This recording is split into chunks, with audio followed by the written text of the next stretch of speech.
Hello, everyone, and welcome to another episode of Woobergs, the Magic the Gathering content equivalent of finding spaghetti in your Lamborghini. I am your host, Johnny Bartlett, also known as Gaffaker amongst the internet folks, and today, much like your middle school literature class, we're going to be talking about terminology and vocabulary. I know it's a kind of boring subject, and a lot of us probably know all these terms and phrases that I'm going to be discussing in this video, but I think as experienced players, we often forget that newer players don't necessarily know all of this. So I wanted to put it out there and have a place that people could find it if they needed to.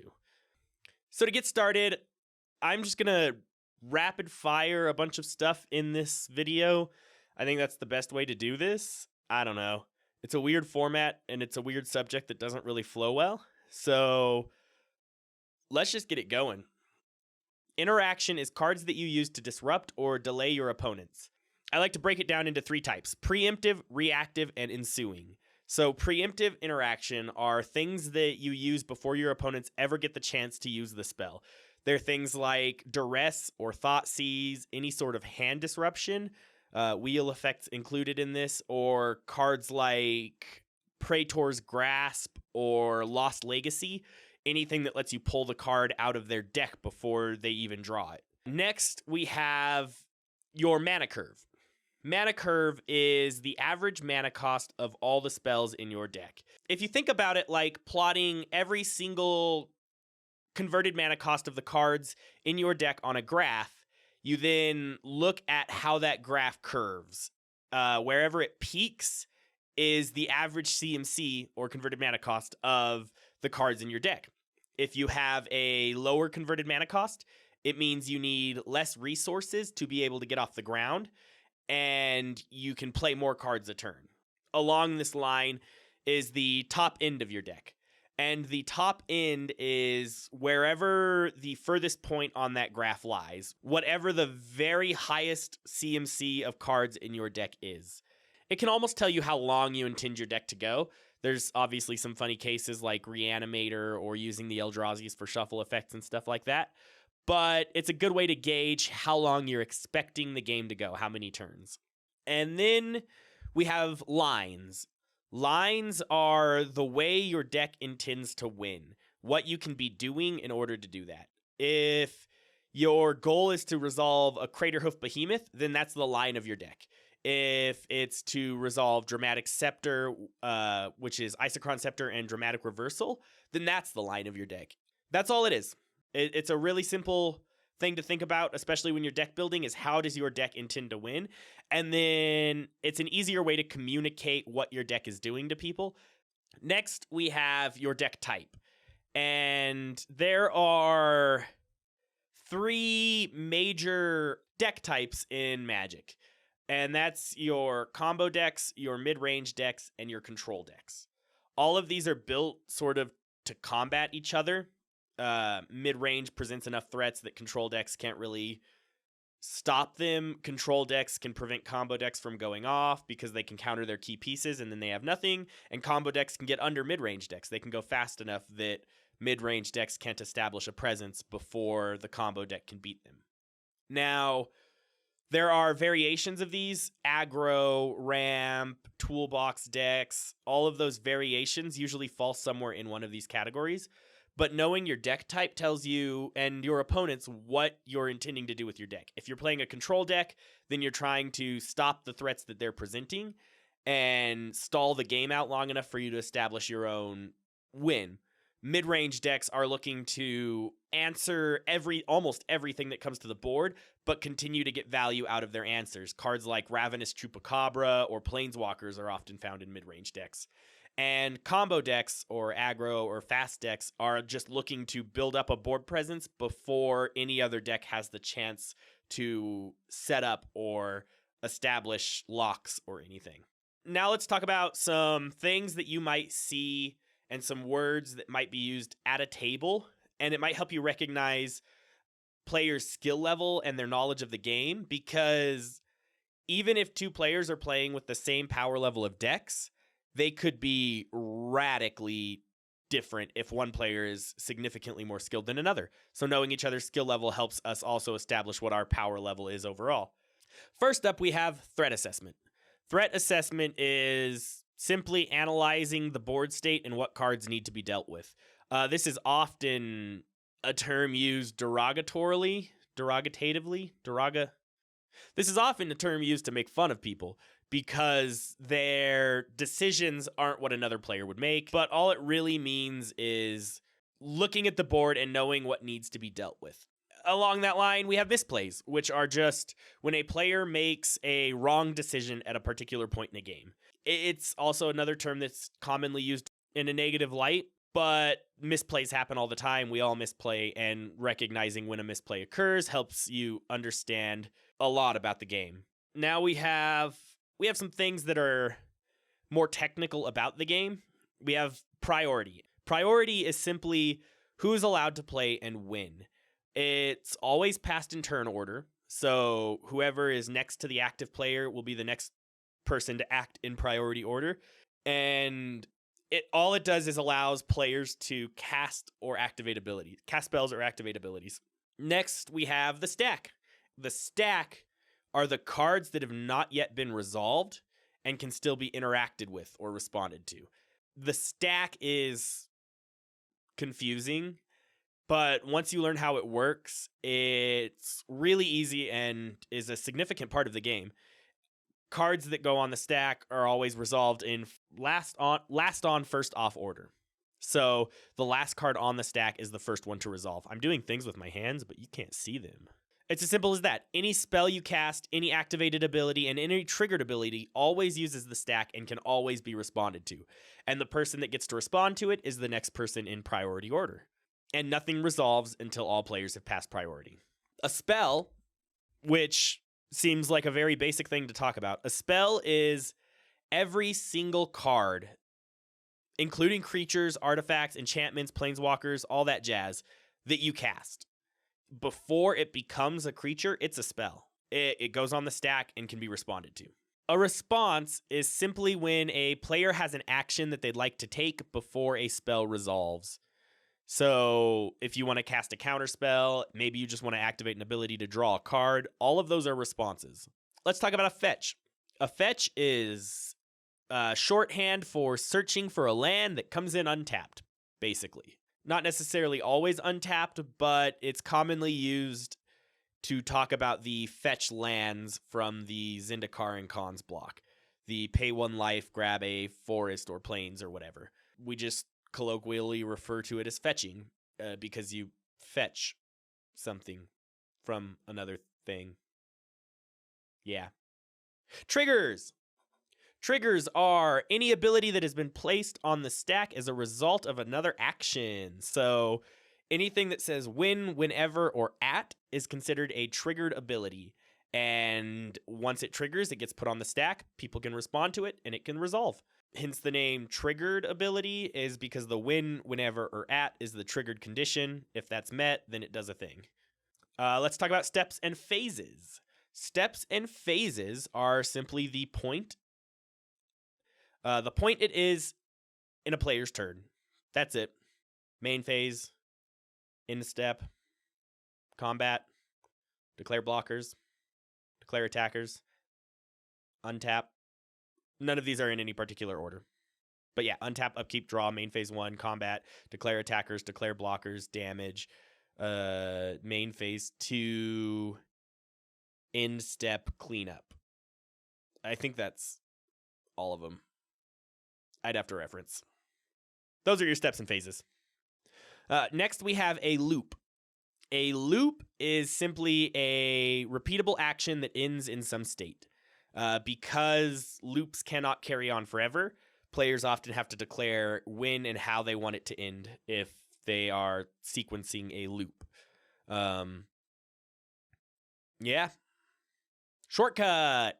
Shortcuts are moving to a specific state without manually doing every action. So say you have a loop that creates an infinite amount of mana. Well, because you can't create an infinite amount of mana, you have to take that loop to a certain state, but instead of tapping every single artifact 400,000 times to generate 400,000 mana, you simply shortcut it and say, I'm going to do this to generate that much. Outs. Outs are the cards in your deck that would allow you to get out of any given situation. Playing to your outs is often a term that many players use. It means not quitting while you're behind because there could be cards in your deck that let you turn the tide.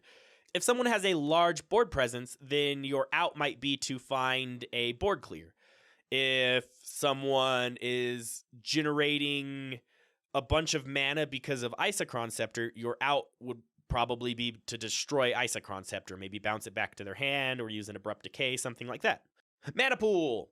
Your mana pool is the amount of mana a player has available. It empties at the end of each step or phase. That's it. Mana pool. Floating. To float mana is to put mana into your mana pool for future use, but not use it immediately. Immediately? Immediately. Maybe I'm just going to leave all this bullshit in. Is that comedy? Punting! Punting is the act of making a misplay. Traditionally, it's used when it's a very telegraphed misplay, such as casting a draw spell into someone's Narset Parter of the Veils. That's a misplay. Or casting a wheel while someone has an Ocean Thief out. Feels bad. Speaking of wheels, a wheel is when all players discard their hands and draw 7 new cards. Now let's get buck wild. When I started playing competitive Magic, there was a lot of terminology that I did not know or understand, and I had to do a lot of research to figure it out. And it led me to realizing that there's a whole different language that they speak in regards of what their decks are and what they're trying to do. And so being able to identify these decks and what they want to do can definitely help in knowing the power level of someone else. If they use some of these terms to describe their deck, to an average player, it might not mean much at all. But if you know what they're saying, then it can help you know if their deck is way out of your league or not. Let's talk about some weird CEDH styles and strategies. First and foremost, we have Flash Hulk. Flash Hulk is one of the premier strategies in competitive, and it is a combo based on casting the card Flash and the card Protean Hulk. When Flash resolves, it kills Protean Hulk. And then Protean Hulk tutors your deck for a whole bunch of stuff that wins the game. That's a very simple way to put it. There are dozens of different lines. They're often referred to as Hulk piles. And there's a ton of different variants. There's Shuffle Hulk, there's Breakfast Hulk, there's Razza Hulk. But it's safe to assume that if someone uses the word Hulk to describe their deck, it's probably a competitive deck that is cheating out Protean Hulk in some manner. Next, we have Bomberman. Bomberman is a combo based on using Lion's Eye Diamond and Auriok Salvagers. The way it works is you sacrifice Lion's Eye Diamond, generate 3 mana, discard your hand, use the ability of Auriok Salvagers to bring Lion's Eye Diamond back, recast it, sacrifice it, generate 3 mana, use the ability, you net 1 mana every time, and you get infinite mana to do things with. Usually it's using a Thrasios to draw your deck, and then casting a Labman. Next, we have Dramatic Scepter. Dramatic Scepter is probably one of the most common combos that you'll see at less competitive tables too, and it is Dramatic Reversal and Isochron Scepter. You use these two to untap all your mana rocks, generate infinite mana, and then use that mana to do mana things, like activating Thrasios a bunch, and drawing your deck, and casting Labman. Next, we have Doomsday Piles. Doomsday Piles are using the card Doomsday. Does this work? It's not going to work. And you use Doomsday to set the last 5 draws of your deck, and you set them in a way that will win you the game. There's a term called cracking the pile, which is drawing the top card from your Doomsday pile, because usually that top card will get you the rest of the cards, which is usually a... Next, we have World Gorger combo. The World Gorger combo is a combo based on World Gorger Dragon and Animate Dead. The way it works is Animate Dead enters the battlefield, brings World Gorger back. World Gorger exiles Animate Dead. Animate Dead which kills World Gorger. Animate Dead comes back. World Gorger comes back.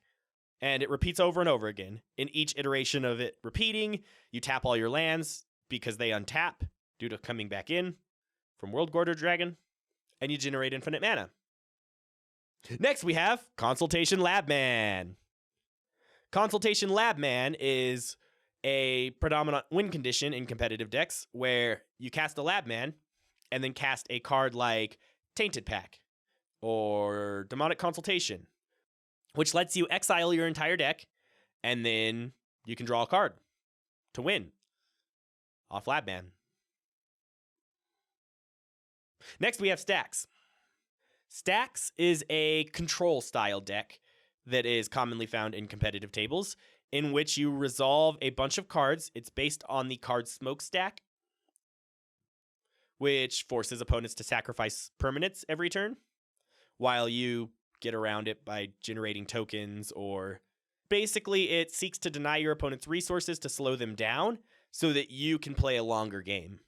It is a predominant strategy to stop combo decks, and that's why it's seen a lot in competitive tables. Yeah, Stacks uses cards like Winter Orb, Stasis sometimes, to slow things to a crawl. They're an important archetype. It is how you control 4 players. Next, we have Blood Pod. Blood Pod is a Stacks or Toolbox deck that is built around the cards Blood Moon and Birthing Pod. Hence the name, Blood Pod. Blood Pod.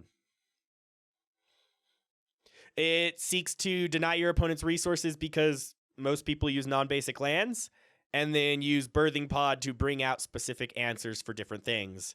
Collector Oofy, Hushbringers, Aven Mind Sensors, whatever creature-based hate you have as well. Which brings us to Hate Bears. I got a couple good segues in here. Hate Bears are a Stacks deck built around using creatures that have hate or Stacks pieces built into them. These are things like Aven Mind Sensor, Collector Oofy, Hushbringer. Now we have Food Chain. Food Chain is a combo deck built around resolving the card Food Chain, and then one of either Mist Hollow Griffin, Squee the Immortal, or Eternal Scourge. These cards can be cast from exile, so you cast it, you sack it to Food Chain to generate an extra mana. It goes to exile, you recast it for the mana you generated -1. You sack it again, generate another mana, recast it, do this over and over and over again to generate infinite mana. That's Food Chain. And then you use that mana to cast the first sliver, and essentially you draw your deck and cast a Labman and draw a card. Next, we have Ad Nauseam. Ad Nauseam is a single card that people often refer to as a combo, because when you cast Ad Nauseam, you pretty much draw your deck. And once you have your deck in your hand, you can cast Labman and draw a card. Ad Nauseam's very good, but you have to have a low mana curve. Next, we have Hermit Druid. Hermit Druid is a card that's often played in decks with no basic lands, and usually it's found in Breakfast Hulk, I want to say. The way it works, you activate Hermit Druid, you take your deck, and you turn it upside down into your graveyard. And then you use Dread Return after you cast your Narcomoebos and stuff, and sacrifice everything for a Labman, and then draw a card. Next, we have win-con-less decks. Win-con-less decks are a type of deck that is referred to as win-con-less because it uses no cards that actually win you the game. They don't run Labman or Jace or things like Exsanguinate. They only run what they need. And then they win the game by doing real weird things, like creating a copy of Isochron Scepter with Swan Song underneath it so that you can counter all of your dramatic scepters to make infinite swans and then pass the turn with counter magic and then swing with a bunch of swans. Or using Time Twister to continually put your graveyard back into your library so that you can cast Abrupt Decay on every single permanent on the board. It's cool. It's really cool. Lastly, we have Opus Thief. Opus Thief is a deck designed around... It's a control deck that's designed around wheeling your opponent's hands away. Usually while you have a Notion Thief, or an Alms Collector, or a Waste Not, or a Smothering Tithe. Something like that. Some sort of big payoff so that when your opponent draws all those new cards, you get a ton more resources than them, or they don't even get the cards. It's a buck wild control strategy that is really fun to watch. So that's everything I have today. This is a shorter video, but I'm playing around with some weird editing stuff, and hopefully it can be interesting still. Vocabulary is dumb. I didn't like school very much, so I hope some people find this video useful. If I missed anything or you noticed some of my definitions were wrong, please leave a comment or let me know, and we can talk about or add more stuff. I'm going to make a discussion post with a bunch of these definitions in them, and we can add to that post so that people can reference it at quicker ease than watching a 30-minute video or whatever this turns out to be. And if I missed any other archetypes or anything like that in competitive, let me know and we'll put those in there too. There's so much in Magic and it's hard to capture all of it, especially in a video this short. So let's continue the discussion. Let's update these terms so that they can be something universal. Let's keep adding to it so that people can find anything that they need. And yeah, until next time, stay cheesy, Detroit.